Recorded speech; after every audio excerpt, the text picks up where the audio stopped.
গোলাঘাট জিলা প্ৰশাসনৰ উচ্ছেদ অভিযান চৰকাৰী ভূমিৰ দালালি কৰা কোন এই ইমতিয়াজ আহমেদ গোলাঘাটত চৰকাৰী ভূমিৰ দালালি কৰা কোন এইজন ইমতিয়াজ আহমেদ চৰকাৰী ভূমি দালালি কৰি কৌশলেৰে বিক্ৰী কৰি 20,000 টকা লোৱাৰ গুৰুতৰ অভিযোগ উত্থাপন কৰিছে ইমতিয়াজ আহমেদৰ বিৰুদ্ধে অঞ্চলটোৰ সুৰেন শইকীয়াৰ নামৰ এজন লোকৰ দখলত থকা এই চৰকাৰী ভূমি ইমতিয়াজ আহমেদৰ বিৰুদ্ধে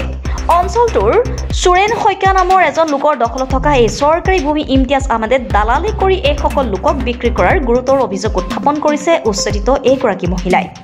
দেখুৱাইছিলে স্বামীমে দেখুৱাই পিনি স্বামীম ইয়াত যেন থাকে মইনাপাৰত স্বামীম মানে এনেই তাক ইমতিয়াজ আহমেদ বুলি কয় তেওঁ মানে মাটি দেখাই পিনি ইয়াত কি কয় এইটো মাটি বিকিছে পটা মাটি কৈ পিনি বিকিছে একচনীয়া মাটি পটা একচনীয়া পটা বুলি কৈ পিনি বিকিছে বিকি পিনি সি আমাৰ পৰা 20,000কে টকাও লৈছে সি তেওঁ কি হয় আমি নাজানো তেওঁ মানে ইয়াত মানে চবৰে দালালি কৰি থাকে আহি পিনি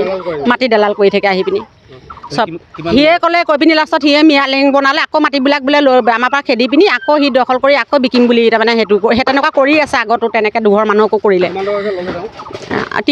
তেওঁ ল'লে 20,000 আৰু হেৰি কি কয় মাটি মালিকে লৈছে 3 লাখকৈ লৈছে 20,000কৈ লৈছে ইয়াত টোটেল মানে এতিয়ালৈকে হেৰি ঘৰ আছে 13 ঘৰ আছে 13 ঘৰ 13 ঘৰৰ আমি ঘৰ বনাই আছোঁ তাৰপৰা বিকা মানুহবোৰ যিবিলাকে ঘৰ বনাই নাই সেইবিলাক তেনেকৈ আছে আনহাতে এই চৰকাৰী ভূমি আজি জিলা প্ৰশাসনে আৰক্ষী সীমান্ত সুৰক্ষা বাহিনীৰ এটা বৃহৎ দলে উপস্থিত হৈ উচ্ছেদ অভিযান আৰম্ভ কৰে গোলাঘাট জিলাৰ খুমটাই সমষ্টিৰ অন্তৰ্গত কাঠকটীয়া গাঁৱত জিলা প্ৰশাসনৰ উচ্ছেদ অভিযান আজি প্ৰায় 20 বিঘা ভূমি বেদখল মুক্ত কৰে প্ৰশাসনে আচলতে এইটো আমাৰ গোলাঘাট ৰাজহ চক্ৰৰ মৌখোৱা মৌজাৰ কাঠকটীয়া ৰেভিনিউ ভিলেজৰ এটা ভিজিআৰ লেণ্ড 329 নম্বৰ ডাক এই ভিজিআৰ লেণ্ডত আমাৰ প্ৰায় 10 ঘৰ মানুহে এনক্ৰচমেণ্ট কৰি ঘৰ বাৰী বনাই আছিলে আৰু সেই জেগাতে আমাৰ এভিকশ্যন চলিছে আজি তেখেতসকলক আমাৰ আইনীমতে যিখিনি নটিচ দিব লাগে সম্পূৰ্ণ নটিচ দিয়াৰ পিছত সময় দিয়াৰ পিছত সেই সময় পাৰ হোৱাৰ পিছত আমি আজি এভিকশ্যন কৰিছোঁ দেখা গৈছে এই চৰকাৰী মাটি চৰকাৰী ঘৰো দিয়া হৈছে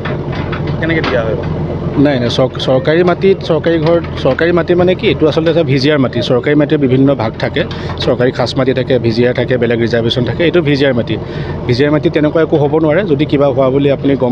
হেৰি কৈছে আমি চাম বাৰু যদি কিবা চৰকাৰী ঘৰ এটা দিয়া দেখা গৈছে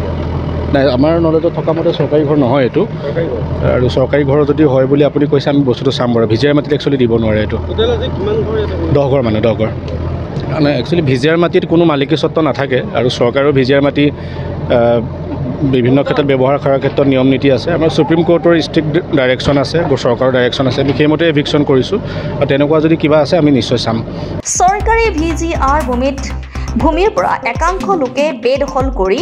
ঘৰ বাৰী বনাই বসবাস কৰি আছিল 10 ঘৰ লোকক উচ্ছেদ গোলাঘাট প্ৰশাসনৰ আনহাতে এই চৰকাৰী ভূমিত কেনেকৈ প্ৰধানমন্ত্ৰী আৱাস যোজনাৰ গৃহ লাভ কৰিছে সেয়াও এক ৰহস্যৰ আৱৰ্তত গোলাঘাটৰ পৰা চন্দন কৰ্মকাৰ ৰিপৰ্টাৰ লাইভ অসম লগত স্বামীমো আছিলে আকৌ গাঁওবুঢ়াও আছে চহী এই ভাঙি আছে এতিয়া আপোনাৰ সেই গোটেই ঠগী কি আছিলে সুৰেন শইকীয়া 3 লাখ টকা দিয়া কথা চৰকাৰী মাটি হয় আমাক একচনীয়া মাটি বুলি কৈ পিনি বিকিছে